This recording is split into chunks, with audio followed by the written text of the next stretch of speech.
Ora, muito boa noite, meus estoicos seguidores. Bem-vindos. Este é o nosso programa. É o nosso programa número. É o nosso programa número 100. Portanto, são 100 episódios que estamos já a fazer este programa livremente. É um programa que faz parte de um projeto que começamos durante a pandemia, numa altura em que houve uma recomendação e uma orientação das ordens profissionais, nomeadamente a ordem dos psicólogos, para nos tornarmos micro-influencers, procurando levar ciência às pessoas, para ajudar a lidar melhor com as fases de insegurança e de incerteza que nós tínhamos durante essa fase durante a pandemia. E assim foi. Portanto, nós começamos o programa nessa altura. Muito obrigado, Jacinta. Boa noite, Cíntia. Boa noite, Márcia. Boa noite, Vera. Boa noite, Carla.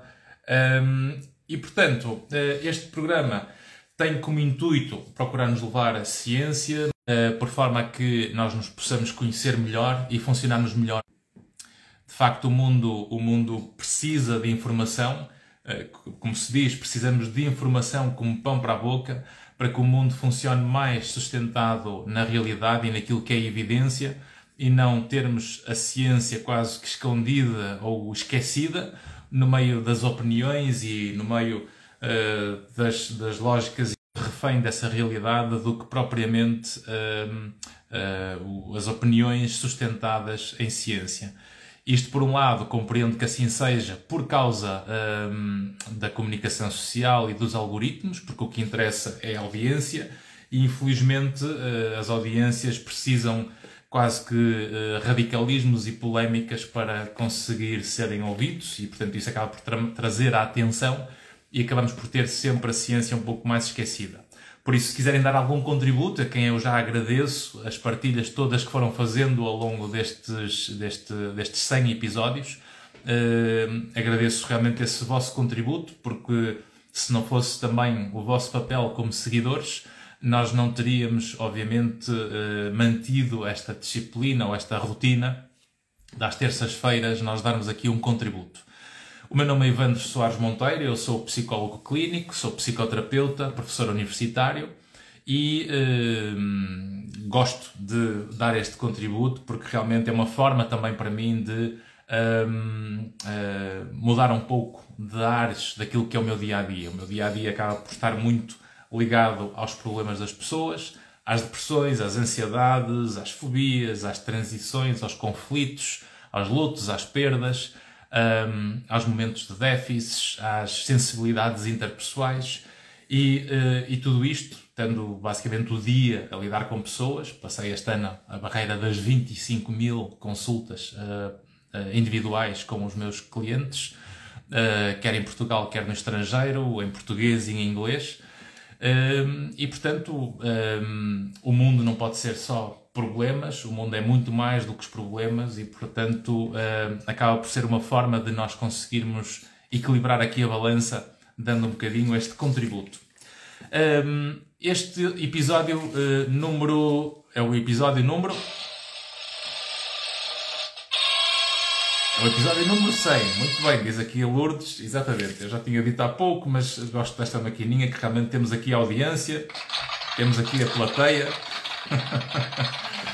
para dar aqui um tom mais leve a assuntos sérios. E portanto, acho que essa é a grande vantagem de nós conseguirmos trazer uma leveza para o meio dos problemas, porque de facto a vida é efêmera e os problemas não duram para sempre e de facto nós temos que saber lidar com eles. Este programa livremente tem como apoio desde o início a EM Saúde, Clínica Médica e de Saúde Mental, consultoria do comportamento para o mundo empresarial e também palestras e eventos para empresas ou entidades públicas e privadas que temos vindo a fazer desde 2011. Portanto, também um agradecimento especial à equipa, quer da direção, quer dos colegas, que têm vindo a crescer juntos com este projeto também da M-Saúde.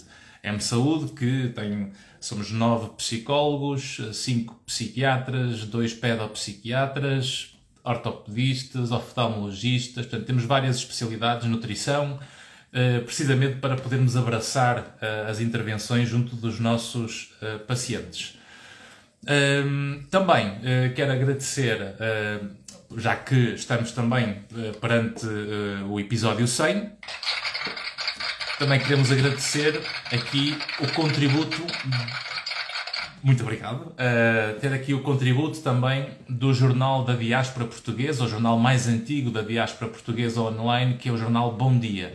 O Bom Dia, desde a primeira hora, que tem apoiado e abraçado este projeto, a quem nós também temos um agradecimento especial, ao Raul Reis e às pessoas que são da sua equipa, todos os colaboradores que tivemos a oportunidade também de entrevistar e que muitos de vocês viram como convidados durante estes episódios que fomos partilhando aqui, desde escritores, desde jornalistas, políticos, empresários, e portanto tivemos aqui também um contributo, para além das idas das palestras, que fui um pouco pela Europa, na Suíça, em Düsseldorf, na Alemanha, no Luxemburgo, Paris, França, portanto, onde nós levamos a ciência também às comunidades portuguesas. Portanto, um agradecimento especial também ao Jornal da Diáspora Bom Dia. E também, em terceiro lugar, recentemente, também com o apoio da Academia de Psicoterapia Interpessoal, que é um modelo de psicoterapia cientificamente sustentado, que começamos a treinar médicos psiquiatras e psicólogos em Portugal e em todo o mundo, numa primeira fase presencialmente, com formação em sala, e depois, durante a pandemia, convertemos este modelo que estamos a formar profissionais de saúde mental em todo o mundo, com uma equipa de psicólogos e médico-psiquiatras, inclusive com atores e atrizes para estarem nas dinâmicas do treino dessas competências. Portanto, tem vários níveis e, portanto, agradecemos também à Academia da Psicoterapia Interpessoal o apoio que está a dar. O programa de hoje, episódio número 100, é o episódio sobre gratidão. E, portanto, nada melhor a um tema, não é por acaso que escolhi este tema para partilhar hoje convosco, porque realmente é com gratidão que faço este episódio. E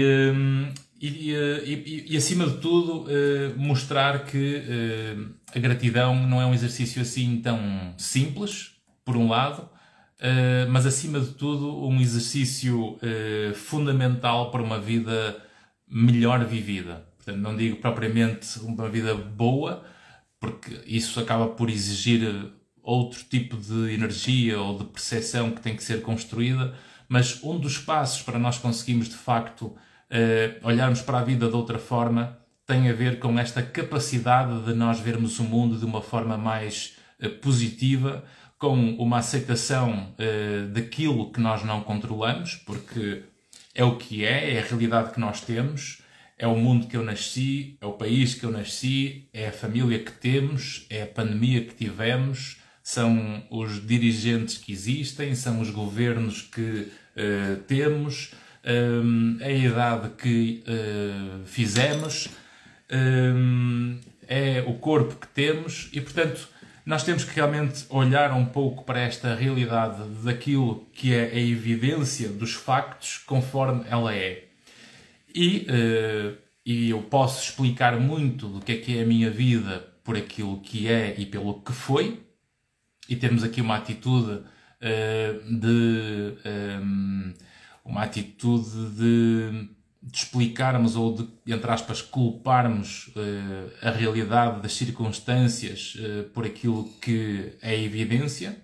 E posso ter uma atitude até quase que de resultado dessas realidades, como uma espécie de vítima, mas eu posso muito bem culpar o mundo dos meus problemas, mas, no entanto, é também minha obrigação saber o que fazer com aquilo que o mundo fez comigo.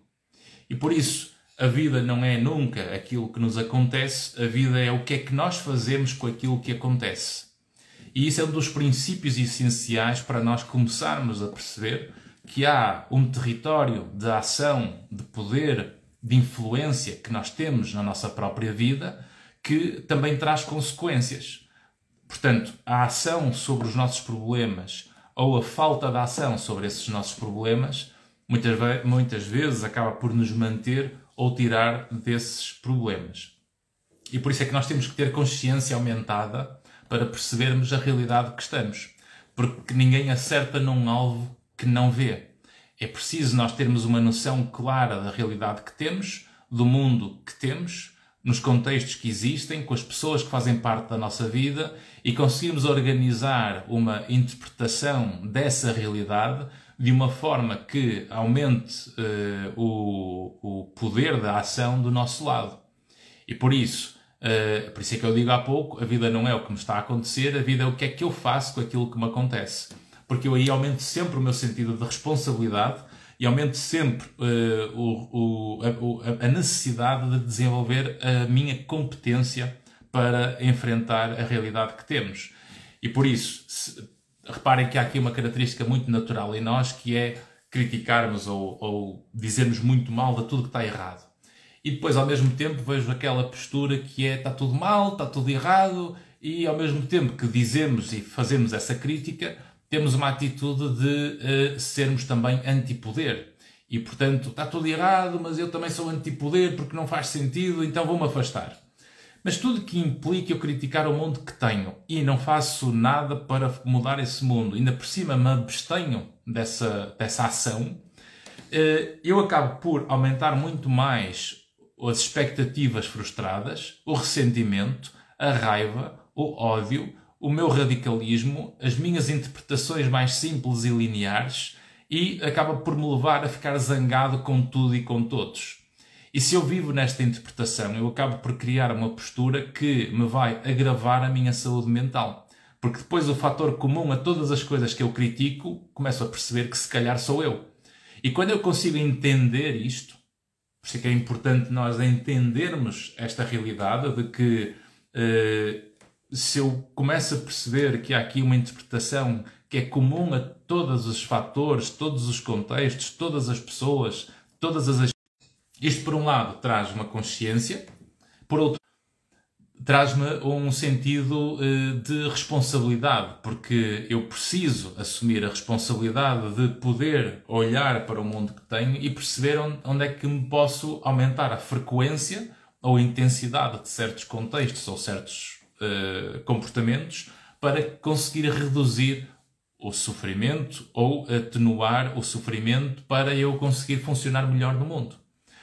Porque quanto mais nós treinamos uma visão negativa, nós ficamos bons nessa visão. Diz aqui a Mariana, ser estoico, exatamente. E temos aqui um comentário também da Arminda Paiva. Boa noite, professor. Tenho tanta dificuldade em ultrapassar melhor, aceitar a morte de um filho. Já tenho feito psicoterapia, tenho 83 anos. Compreendo perfeitamente e de facto, um luto e ainda por cima aceitar a morte de um filho é uma realidade muito complexa e aqui não é... Reparem que aqui é um fator importante e este comentário, a propósito do luto e da perda, traz aqui a importância de que, quando eu falo aceitar, não é nós deixarmos de sofrer, não é nós deixarmos ou ignorarmos que para viver uma vida que seja, por forma a conseguirmos criar uma vida que seja útil para nós e para o mundo. E, portanto, quanto mais útil eu consigo me tornar para o mundo à minha volta, para a minha comunidade, para as pessoas de quem eu gosto, e consigo dar um sentido de utilidade à minha vida, mais eu vou conseguir, obviamente, organizar as minhas experiências para me tornar mais funcional. Aceitar os problemas ou aceitar aquilo que nos acontece não é apagarmos a nossa realidade, não é ignorarmos que nós estamos em sofrimento. Mas, acima de tudo, é tirar uma experiência, tirar uma lição dessas experiências, por forma a que possamos, por exemplo, cuidar melhor, ou pelo menos o melhor possível de nós, para homenagearmos de de facto, por exemplo, as perdas que temos. E isso nós conseguimos dar sentido ao sofrimento. E para darmos sentido ao sofrimento, que geralmente aumenta a consciência e alivia a carga emocional, porque quando eu consigo dar um sentido ao sofrimento, eu consigo reduzir sempre a carga emocional, o peso das minhas emoções, porque eu entendo-as melhor. E ao entender melhor as emoções, elas ao pesarem menos, tornam-se mais flexíveis. Ou aumentamos a probabilidade delas se tornarem mais flexíveis. Ao serem mais flexíveis, nós acabamos por potenciar mais comportamentos que possam acrescentar vida à vida. Porque se temos experiências que nos correm mal e depois, por causa do passado dessas experiências, nós temos medo de acrescentar novas experiências, reparem que nós aí estamos a manter as mesmas experiências que tivemos. E, portanto, se eu não acrescento vida à vida, o peso das minhas experiências são aquelas que eu sempre vivi. E nós não nos podemos esquecer nunca que se eu quero melhores memórias, eu tenho que ter novas e melhores experiências. Portanto, o exercício de gratidão, que é o tema principal desta nossa live de hoje, a gratidão é nós conseguirmos dar um sentido às experiências por forma a que consigamos aprender algo daquilo que é inevitável. E quando eu aprendo algo daquilo que é inevitável, eu consigo amadurecer características minhas. E essas características acabam por me levar a funcionar perguntas. Há cerca de 8 perguntas que eu tenho aqui 8 perguntas que posso partilhar convosco, precisamente para que, podendo tomar nota, possam refletir nas vossas próprias experiências de vida, para que treinem esta capacidade de vermos a vida como ela é, porque nunca se esqueçam que aprender a estar grato não significa não ter problemas. Aceitar a vida pelo que ela é não é nós ignorarmos o sofrimento. Aceitar a vida não é fugir dos problemas. É literalmente nós abraçarmos a realidade que existe e conseguirmos nos confrontar com ela, olhando-a de frente, para aprender alguma coisa que nos dê um significado àquele sofrimento. E assim, por ser uma capacidade, esta gratidão acaba por ser uma capacidade de articulação lógica dos pensamentos, para que nós possamos, através do aumento da consciência da nossa narrativa, quando eu consigo aumentar a minha consciência da narrativa, porque nós pensamos por linguagem, nunca se esqueçam disso, nós usamos a língua que temos para pensar na vida, e quando eu estou mais consciente do que eu penso, eu consigo articular melhor percepções da mesma realidade. E é aquilo que nós poderemos ver quando dizemos aquela expressão que muita gente fala de termos o copo meio vazio ou meio cheio.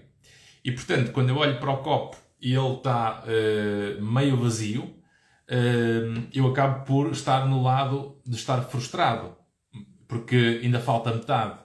Mas quando o copo está meio cheio, eu não ignoro a realidade, porque a realidade está lá. Eu continuo a ter meio copo ocupado. Ou seja, continuo a ter a noção clara da realidade de que falta outra metade.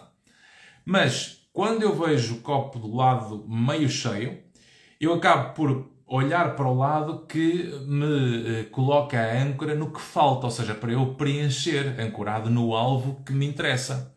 Porque quando eu olho para o lado do defeito, eu acabo por aumentar a frustração. E a frustração não é motivadora. E, portanto, quando nós dizemos falta-me vontade para fazer algumas coisas ou para executar alguns comportamentos, a vontade é secundária aos comportamentos. Nós temos que ter a consistência do comportamento em primeiro lugar para conseguirmos depois potenciar a vontade. Portanto, se estamos à espera da vontade quando não temos motivação, nós nunca vamos ter propriamente uma boa consequência dessa lógica. E por isso, o grande erro de interpretação dos pensamentos é quando eu começo a achar que tenho que ter vontade para fazer as coisas que eu sei que são importantes para mim. E como tudo na vida tem a ver com padrões, com hábitos, porque nós somos seres muito mais previsíveis do que pensamos, e quando nós reparamos nos nossos próprios comportamentos, reparamos que temos hábitos que sabemos que são errados, temos clara consciência no nosso íntimo que aqueles comportamentos não deveriam acontecer, e nós continuamos quase que de uma forma maquiavélica ou quase que de boicote do nosso próprio valor, a ser pouco disciplinados nos comportamentos que todos sabemos que podemos melhorar. E por isso, se eu tenho consciência de que posso melhorar um comportamento e mantenho-me oculto, ou seja, não partilho essa realidade nem com ninguém, nem sequer quero pensar nela, acaba por ser uma forma de manter uma certa imaturidade emocional que não me permite evoluir. Ou seja, quando nós falamos em lógicas de que é preciso haver sacrifícios para conseguirmos chegar a alguma coisa, não é sacrifícios grandes. São pequenas melhorias aos poucos e poucos que nós vamos conseguindo provocar a mudança. E a maneira como nós conseguimos melhorar os nossos comportamentos é pelas ações. Nós mudamos sempre pelo que fazemos. E, portanto, aliás, essa é a expressão que eu tenho aqui na minha caneca. Nós mudamos pelo que fazemos. Está invertido, mas se conseguirem imaginar e usar a mente para visualizar as letras ao contrário, vão ver que está aqui escrito mudamos pelo que fazemos. Aliás, e vai ser o nome do meu livro, que vai sair em finais de maio e, portanto, brevemente teremos aqui também alguns anúncios e informação sobre os lançamentos que vamos lançar em livrarias e online, e também vamos fazer umas surpresas, talvez haver uns jantares com palestra e livro associado para poderem participar presencialmente na cidade do Porto, talvez também em Lisboa, e quem sabe no Brasil, porque, como sabem, eu tenho família no Brasil e com frequência vou ao Brasil. Tem aqui a Mariana a perguntar se dá para ter uma caneca dessas. De facto, vai estar também no meu site toda uma série de ferramentas, de cursos e destes materiais que podem servir de inspiração, se quiserem, para se lembrarem sempre que nós mudamos pelo que fazemos, não é pela vontade que temos. É preciso, de facto, executar. Nós temos fome, comemos. Nós temos sede, bebemos. Nós estamos cansados, dormimos. Portanto, é preciso executar alguns comportamentos para nós conseguirmos ter uma retribuição desse comportamento. Ou seja, o resultado tem sempre a ver com a ação. Mas é uma ação consciente. É uma ação articulada, consciente. Não é uma ação irrefletiva ou impulsiva. Porque essa, obviamente, vai trazer sempre consequências, porque é passagem ao ato. Se eu passo ao ato de uma forma impulsiva, eu acabo sempre por aumentar a minha vulnerabilidade e aumentar o risco de ter arrependimentos. E diz aqui o Clemente, boa noite Clemente, e valemos pelo que fazemos. Ora, aí está também. E também valemos pelo que não fazemos, porque há escolhas que não fazer também são vantajosas, não é? E depois tínhamos ainda aqui alguns comentários, deixem-me cá ver se eu estou a passar aqui algum. Boa noite António, um abraço. E portanto, acima de tudo, diz aqui a Lourdes Duarte, uau, vou ter em atenção e evitar recordar as coisas menos boas e tentar recordar tudo o que foi de bom, do que sou capaz e sei fazer. A memória é uma biblioteca de informação em que tem uma função, arquivar experiências que podem servir para usarmos no presente para construir o futuro. Ou seja, a função da memória não é arquivar informação de forma inútil. A memória tem uma função de construção de valor que serve o presente. É por isso que, uma das regras das psicoterapias, e quem faz psicoterapia, quer os profissionais que prestam esse serviço, os psicólogos, os psiquiatras que fazem psicoterapia e os próprios pacientes que procuram psicoterapia, têm que ter noção de que o passado só deve ser abordado e só deve ser explorado quando as experiências que estamos a recordar servem no presente. Se as minhas experiências não têm uma utilidade para me ajudar a entender a minha vida no presente, é completamente desnecessário e inútil nós andarmos a recordar ou a trazer experiências que, sem utilidade, até pode agravar a situação atual ou o quadro atual. E por isso, é preciso muita prudência. Por isso é que a psicoterapia e fazer psicoterapia não é consulta para o desabafo.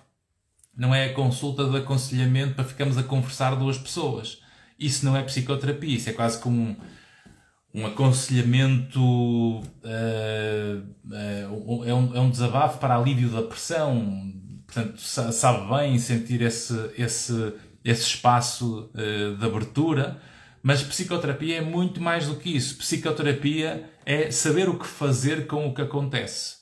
Aí é que começa efetivamente o trabalho eficaz do psicoterapeuta. A ele perceber que aquilo que está a ser feito tem um objetivo para conseguirmos aprender com a experiência do passado, prever um pouco comportamentos futuros através das experiências passadas, por forma que se consiga antecipar respostas emocionais e permitir um funcionamento ou uma adaptação funcional ao mundo. E, portanto, a nossa mente funciona por linguagem, como eu dizia há pouco, e, portanto, a linguagem organiza narrativas. Nós, ao contarmos histórias a nós próprios, isto vai ter um peso semântico. E o valor semântico das experiências vai influenciar as nossas emoções, o nosso estado emocional. E o estado emocional que nós temos, que vem das experiências que vivemos em certos momentos específicos, que nos dão emoções, essas emoções, ao serem interpretadas, passam para um território de sentimentos, e os sentimentos, ao serem interpretados, levam-nos a estados de humor. E os estados de humor flexíveis podem trazer felicidade ou tristeza, que são emoções importantes e saudáveis. Portanto, não há problema nenhum nós estarmos tristes, porque a tristeza tem uma função de construção de valor. E também temos o estado de humor que, se rigidificar, portanto, se tornar mais fixo e durar um estado mais permanente, pouco flexível, nós aumentamos sempre a nossa vulnerabilidade. Ou seja, nós vamos aumentar o risco de termos doença mental. E, portanto, por forma a que eu consiga ser eficaz em conseguir organizar a minha experiência vivida, eu tenho que conseguir treinar a flexibilidade emocional. E se nós pomos o foco muito grande das nossas interpretações no negativo e não conseguimos ver também a gratidão da vida, das experiências que vivemos, do lado bom da vida que temos, nós aumentamos aqui o fosso entre aquilo que é uma lupa sobre o que é negativo e uma desvalorização do que é positivo. Isto depende sempre das narrativas, depende sempre da forma como nós interpretamos as coisas. Diz aqui a Jacinta, o corpo não esquece. Exatamente, o corpo não esquece. E o que importa também é que o corpo também grava. Portanto, se o corpo não esquece porque gravou, eu também posso gravar novas experiências, eu posso viver mais coisas. E quando eu consigo oferecer experiências que sei que podem dar um contributo para viver uma vida melhor e me inibo delas, eu também estou a dizer que eu não mereço mais do que aquelas que eu tive. Então, eu aqui aumento sempre a minha vulnerabilidade se eu me inibo demasiado. E diz aqui o António, pois, durante muito tempo não valorizei o sentimento de gratidão. E é por isso que a gratidão, como eu dizia no início, não é nós negarmos o sofrimento, não é nós negarmos as coisas más que a vida nos levou a viver, porque é o território que nós não controlamos. Agora, há experiências que nós, se tivermos mais consciência, conseguimos evitar.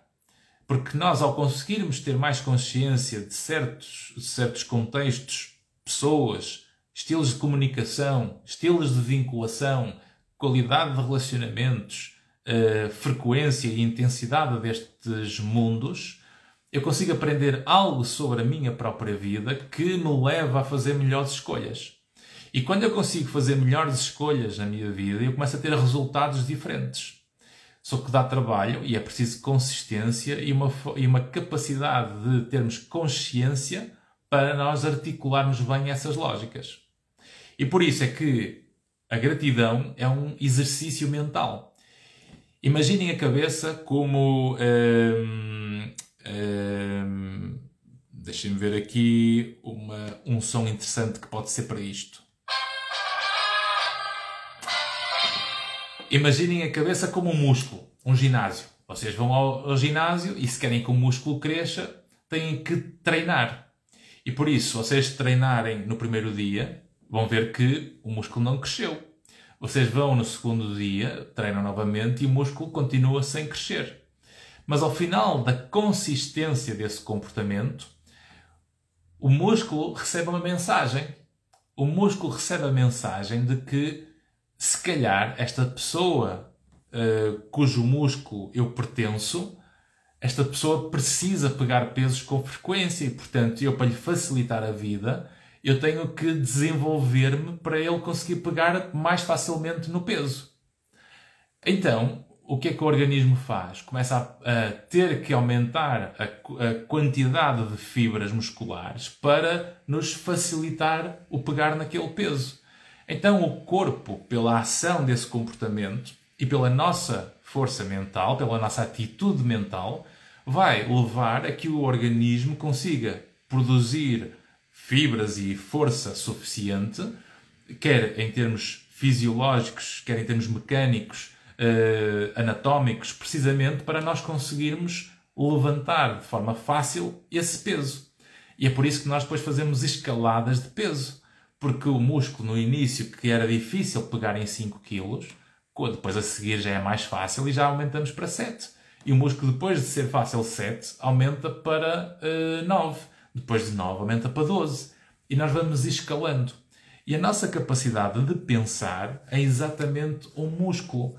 Quando eu ouço pessoas a dizer-me que sabe, Sr. Professor, eu gostava muito de pensar melhor na vida, eu gostava de ter a capacidade de articular melhor os meus pensamentos, como o professor faz, como aquele orador faz, ou como aquela pessoa faz nas palestras.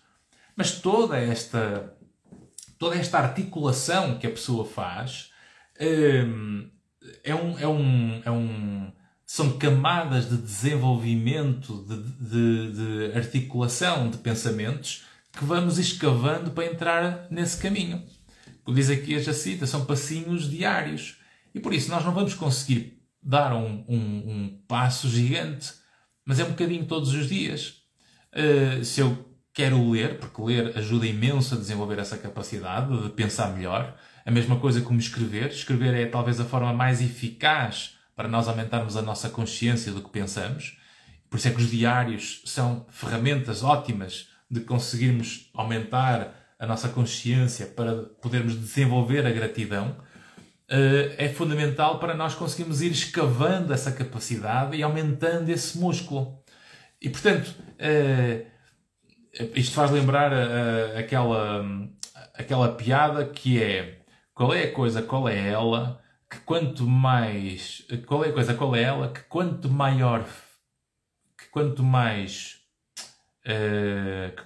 tiram... Qual é a coisa, qual é ela, que quanto mais tiram, maior fica.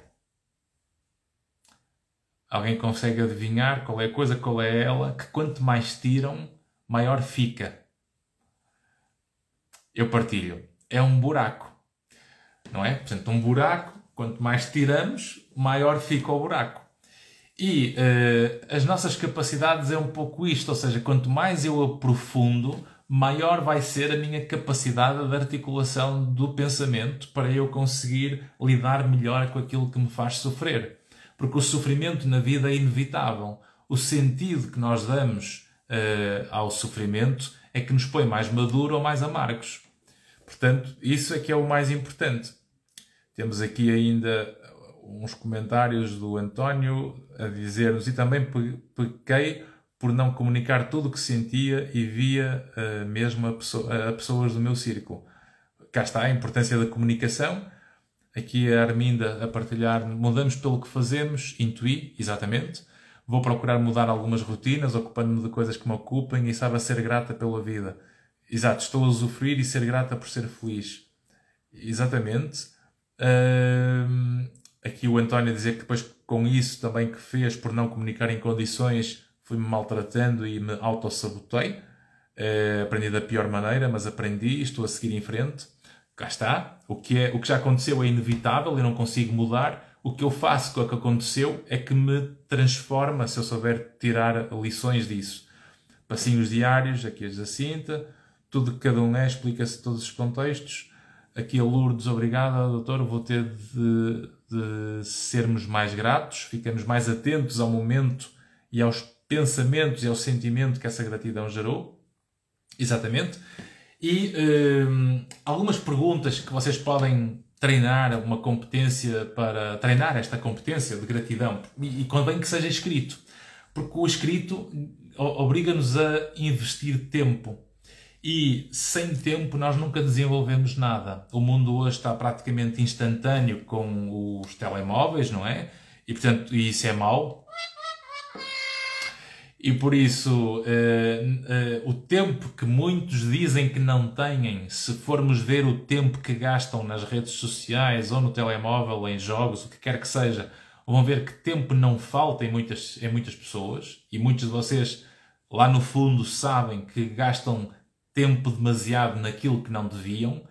E essa consciência nas mensagens, diz aqui o David, exatamente, é uma boa também, porque realmente fica tão mais fácil telefonar a alguém que queremos falar do que falar com essa pessoa por escrito, porque nós transformamos a escrita em dizer que estamos a falar com alguém. E nós não estamos a falar com alguém quando estamos a escrever uma mensagem ao outro. Nós estamos a responder por escrita uma mensagem escrita do outro. E, portanto, a forma... E depois depende sempre dos estados de humor de cada um quando lê. Por isso, nós, quanto mais conseguimos aumentar a nossa capacidade de escrita para articular os nossos próprios pensamentos, nós vamos desenvolver essa capacidade de ficarmos mais eficazes na nossa consciência a gerir os nossos pensamentos.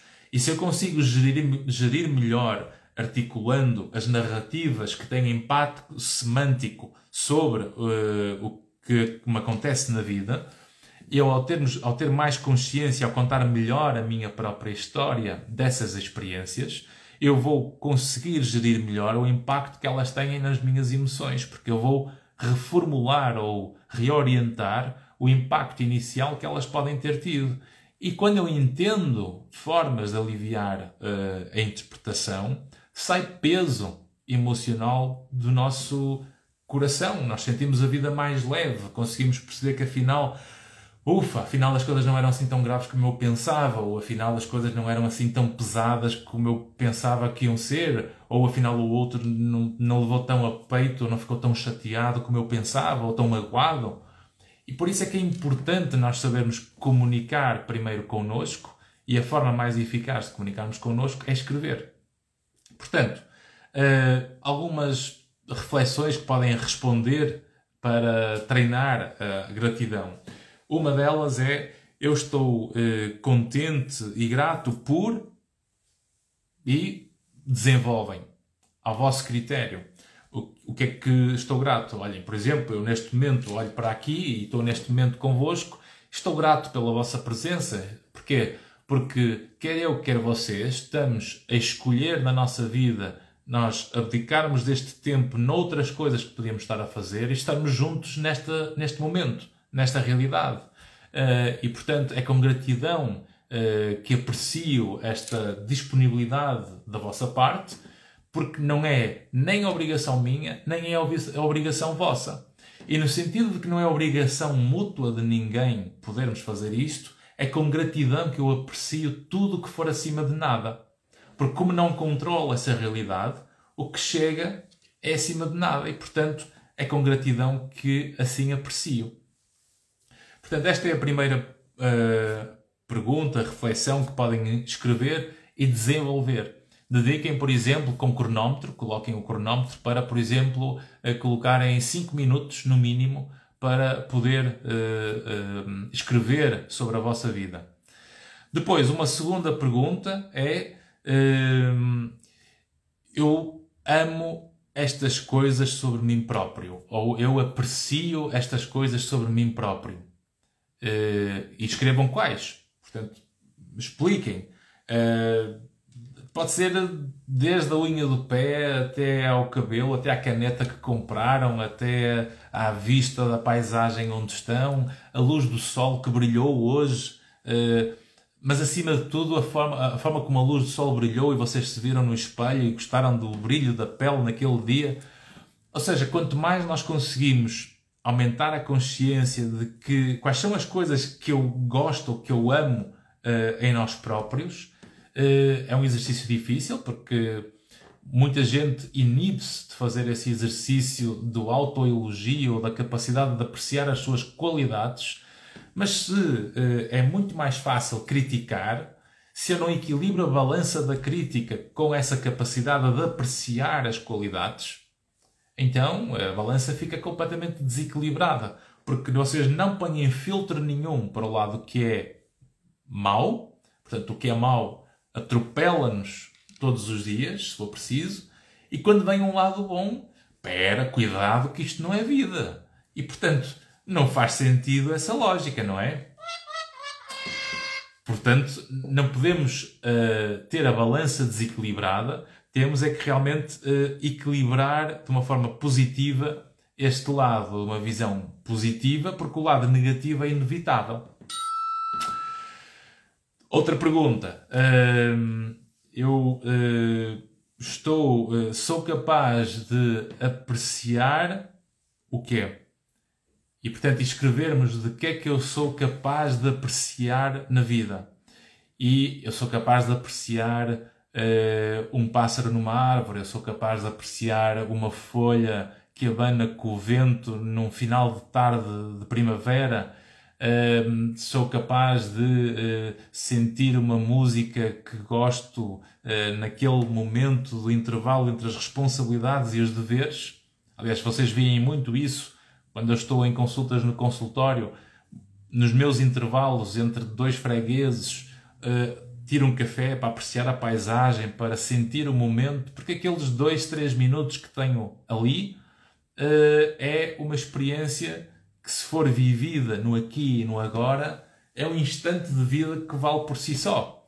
E é a gratidão dessa experiência que depois me dá a energia para continuar à frente e para continuar, se calhar, novamente revigorado para entregar novamente o melhor de competências a quem procura. E, portanto, sim, os fregueses, diz aqui o David, são os meus fregueses. Portanto, eu tenho os fregueses. É uma expressão que gosto. É melhor que pacientes, porque aí estamos a resumir quase cá a doença. Se for clientes, parece uma parte comercial. Portanto, fregueses também está bonito. É como se estivéssemos ali numa conversa muito mais familiar, ali na nossa comunidade, com a mercearia aberta e vêm fazer ali buscar a fruta e nós vendemos aos fregueses, por aí fora. Portanto, ter esses momentos é fundamental. Por isso, de que é que eu consigo apreciar? Depois, outra pergunta é: eu estou grato por estas relações na minha vida. E quais? E escreverem e divagarem sobre elas e apreciarem essas relações. Com quem, não é?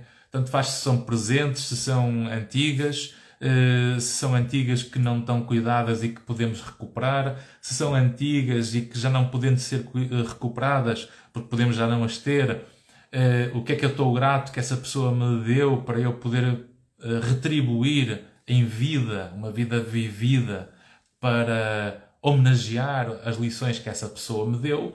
E, portanto, eu quero homenagear alguém que não tenho, vivendo melhor a minha vida, porque é o que essa pessoa merece, que é o que ela, depois de certeza que, se soubesse que eu estava a viver mal, ela iria me chatear a cabeça, e, portanto, eu tenho que homenageá-la cuidando tão bem ou melhor de mim.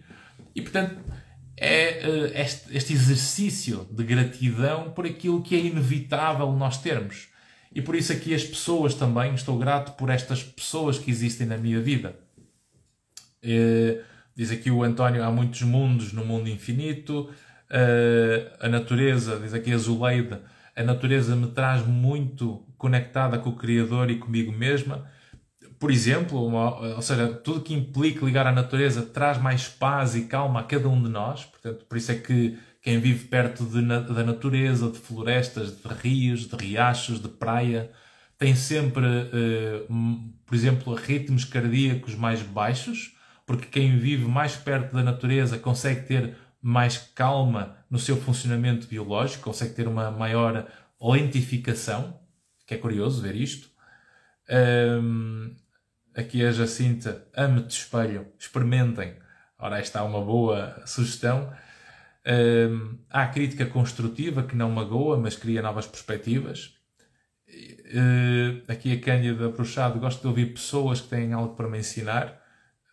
Uma ótima observação, Cândida, porque ao fim e ao cabo nós temos uma boca e 2 ouvidos, portanto é mais 2 para ouvir e 1 para falar. Aqui a Arminda, estou grata por estar presente, tão leve. Obrigado, Arminda. É um pouco o objetivo destas nossas lives. Aqui a Mariana, estamos aqui também a aprender e nos conhecer consigo, doutor. Obrigado, Mariana. Aqui o David, entendi, gostei da resposta. E que tal dizer às pessoas, em vez de escrever o quê? Não, escrever é fundamental, não é? Que essa é uma ferramenta útil, porque eu vou conseguir comunicar muito melhor com as pessoas se eu já tiver capacidade de escrita comigo próprio.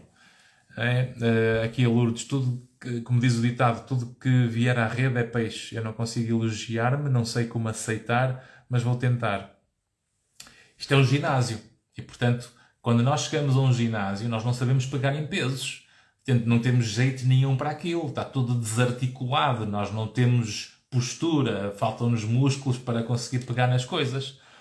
Mas se eu, se calhar, for mais consistente em ir, não é? Se calhar, ao final de 3 meses, 4 meses, eu vou estar muito melhor do que no princípio. E se nós, de facto, olharmos ao espelho e conseguir... Reparem que a consciência no espelho faz isso. Nós conseguimos ver se estamos a pegar bem no peso, se temos um ângulo de acordo com o ângulo de gravidade, se o corpo está vertical ou se está torto. Conseguimos manter o eixo de uma forma mais robusta para que diminua o risco de lesões.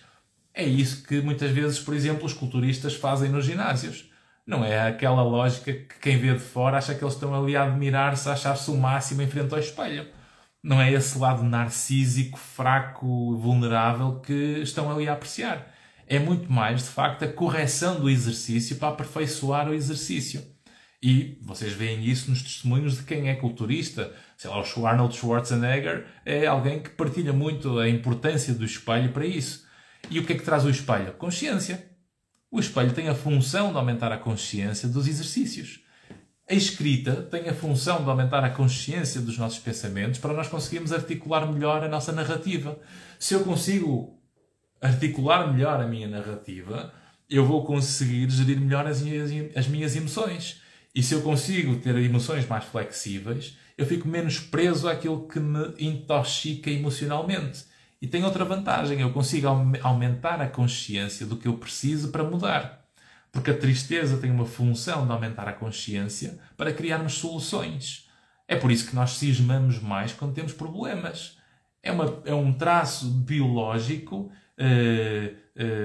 próprio da espécie em termos evolutivos, precisamente para nos conseguir proteger, sobreviver, adaptar. Por isso é que não há saúde mental sem uma neurobiologia funcional. Quem separa corpo de mente está completamente errado, porque para existir uma mente tem que ter um corpo. E quando nós separamos e transformamos isto de forma independente, é porque não percebemos o suficiente de biologia, não percebemos o suficiente de neurociências e, infelizmente, hoje em dia, como eu dizia no princípio, prevalece muito mais opiniões, ideologias e lógicas que separam isto de uma forma atroz, completamente errada. Não faz sentido nós termos esta separação como se fosse tudo uma construção da cabeça e a minha cabeça não tivesse um cérebro ligado a uma mente que tem fusíveis, não é? Que têm corrente elétrica, que têm neurónios, que têm áreas cerebrais, que têm um circuito de combinação anatómico, funcional e fisiológico que é mágico, que é extraordinário. Como é que um corpo funciona sincronizado. Quando eu digo que quero mexer com o meu dedo no nariz, quero coçar a cabeça nesta zona, esfrego o olho. Este processamento, este microprocessamento é fruto da evolução dos anos desde que nascemos até à idade onde estamos. Tal como antes, que já trazemos uma bagagem que vem anterior, que é aquilo que vem com a componente genética do nosso DNA, que é a parte filogenética. Portanto, vem o mundo filogenético, que vem com o nosso DNA, e depois vem a ontogenia, que é o que vem com a experiência vivida a seguir.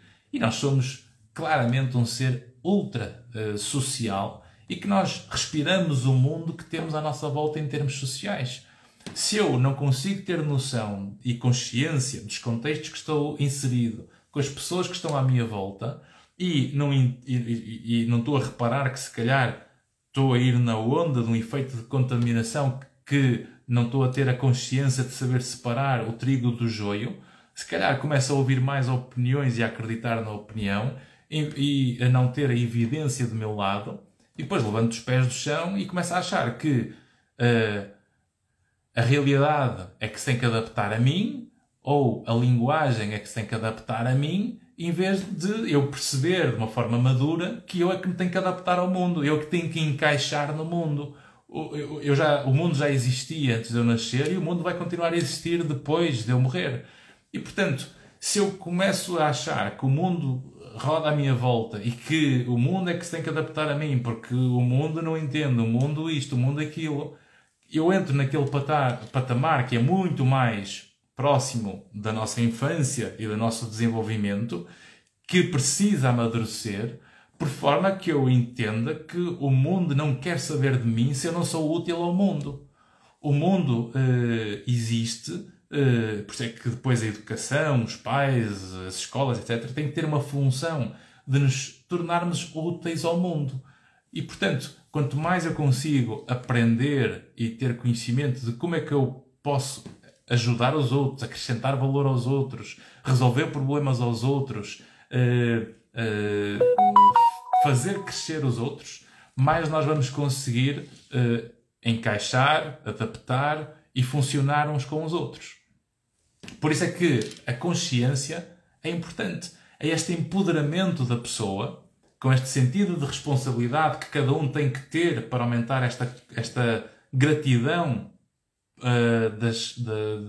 da vida, que através da consciência nós desenvolvemos. Com estas perguntas, por exemplo, que estamos a falar até agora. Mais outra pergunta. Hoje eu vi estas coisas lindas ou bonitas que apreciei. Ou seja, explicar, conseguir lembrar-se durante o dia que momentos ou que coisas é que eu vi que achei belo, que achei bonito, que me trouxe paz, o que quer que seja. E, portanto, porque reparem, ninguém vê o que não está à procura.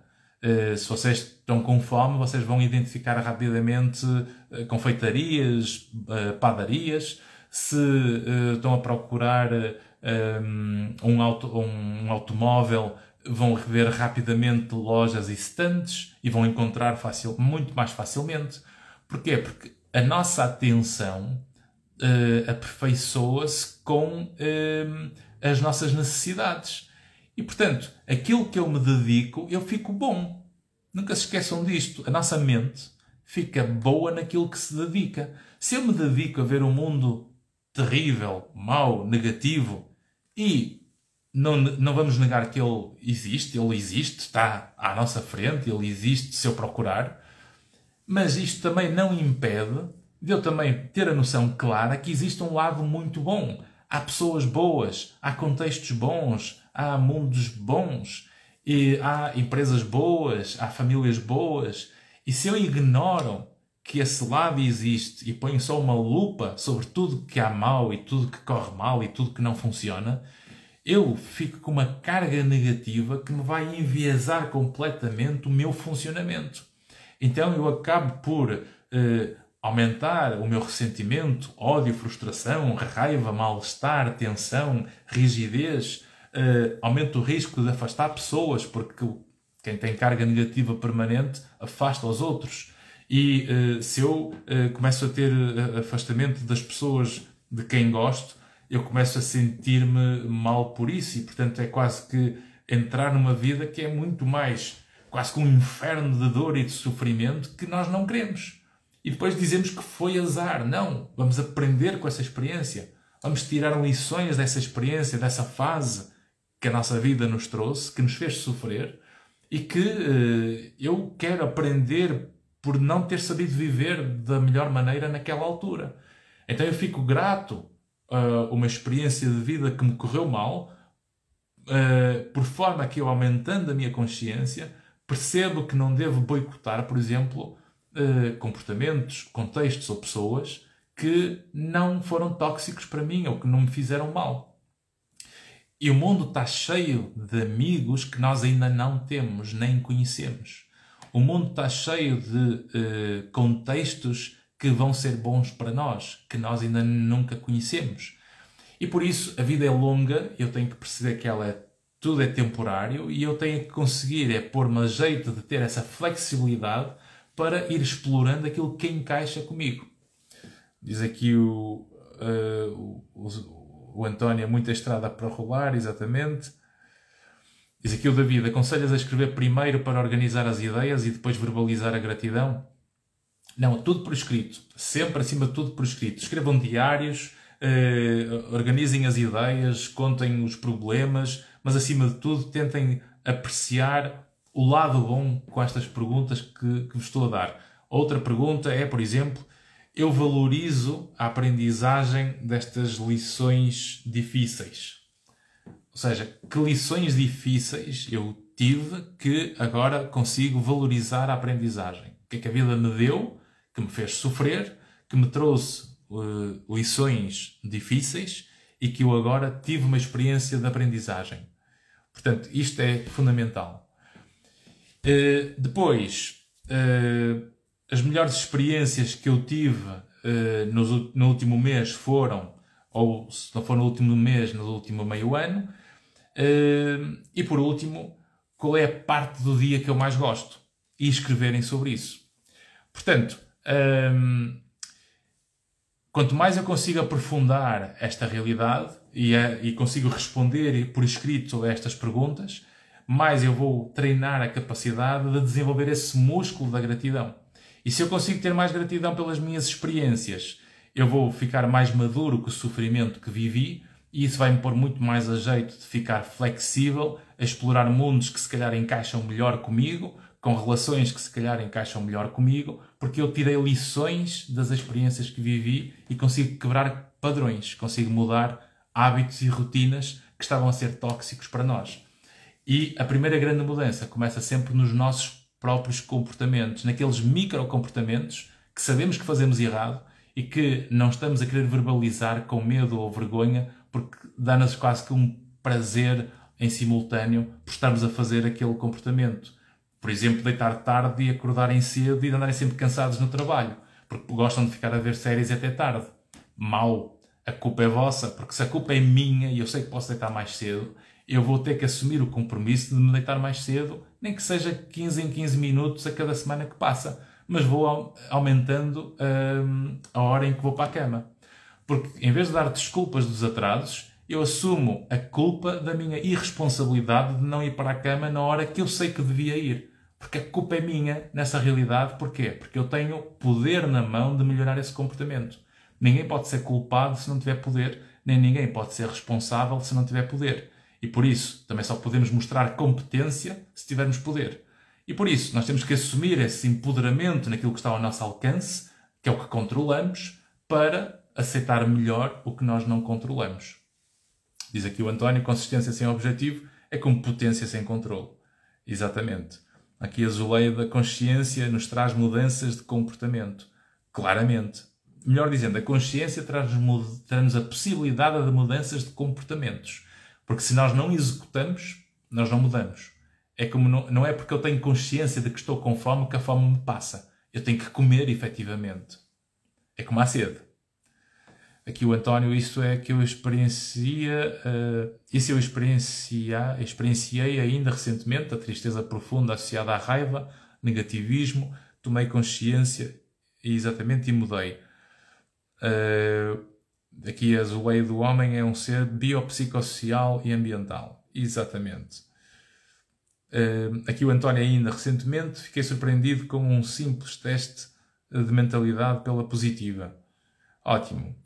E portanto, dito isto, aqui o Diogo Alves, boa noite. Aprendo sempre muito consigo. Muito obrigado, Dr. Ivano. Obrigado eu, Diogo, por assistir e fico contente por dar esse contributo. O António, eu tomei a decisão de mudar o meu contexto profissional para poder ter espaço para pensar, refletir e ganhar forças para me preparar para novos desafios. Cá está, nós mudamos pelo que fazemos, nós executamos, umas vezes bem feito, porque fomos conscientes, fomos articulados, fomos metódicos a planear. Se calhar outras vezes não conseguimos ser tão organizados e somos mais impulsivos, mas o sermos mais impulsivos é tanto mais frequente quanto mais eu moro numa realidade que eu não gosto. Ou seja, eu vou saturando constantemente, vou quase que cozendo em banho-maria e crescendo uma espécie de emoção negativa que depois chega a um limite e eu, por comportamento impulsivo, por passagem ao ato, levo se calhar a comportamentos que se calhar podiam ter sido mais bem medidos. E o que importa é nós tirarmos sempre lições disso, porque a vida é tal coisa, a vida é longa e nós temos que conseguir realmente ver as coisas com uma leveza e uma tranquilidade em que estamos gratos a tudo que vivemos, porque ao fim e ao cabo a vida acontece no aqui e no agora. E se eu fico a pensar demasiado no passado, eu deixo de viver o presente, e se eu fico muito preocupado com o futuro, também me passou o presente ao lado. Por isso, o instante de vida que vale por si só é a realidade que nós temos e é aquilo que nós precisamos ter para agradecer à vida, não é? Aqui é Lourdes, mas também é um céu azul, uma brisa fraca, consigo usufruir, só por isso devo sentir gratidão. Tudo que nos permite sentir gratidão é aquilo que cada um escolhe. Quanto mais cada um consegue escolher o que faz sentido para si, está certo.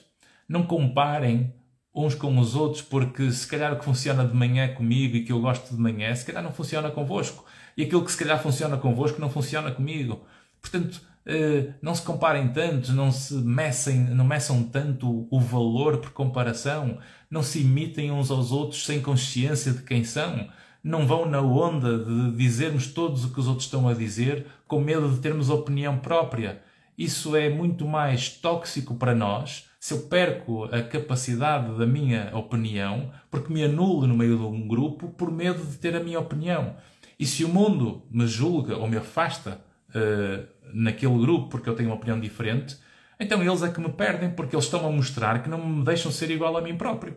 E eu, amigos desses, também não tenho interesse. Eu quero amigos em que eu possa ter opiniões diferentes e continuamos a beber um gingerelo juntos, numa esplanada, a ver o mar e a apreciar as gaivotas e o céu azul. E isso é que é o que importa, não é?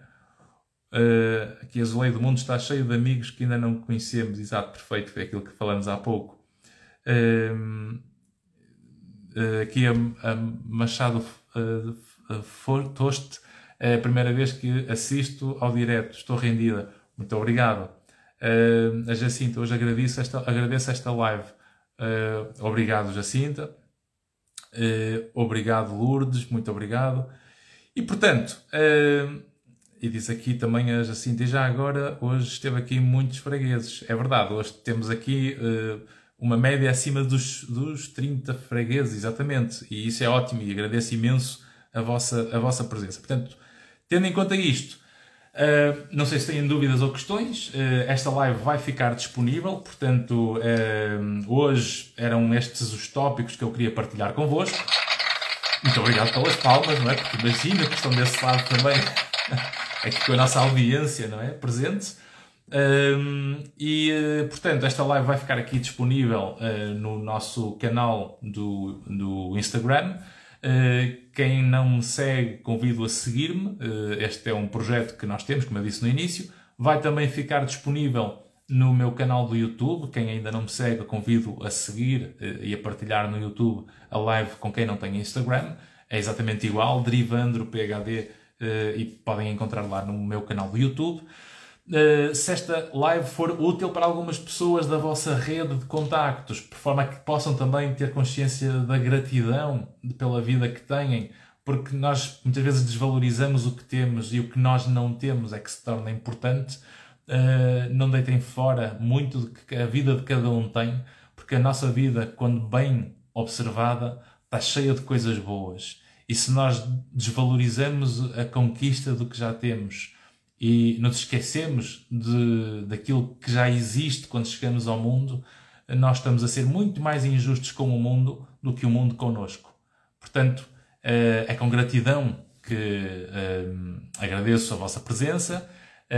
Partilhem, comentem, deixem nos comentários as vossas opiniões e bons exercícios, meus estoicos, que não tenhamos aqui vítimas, porque as vítimas são temporárias, os estoicos podem ser permanentes.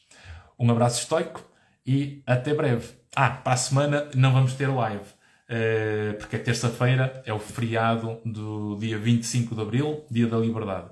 Portanto, vemos daqui a 15 dias na próxima live. Ok? Um abraço estoico e até lá!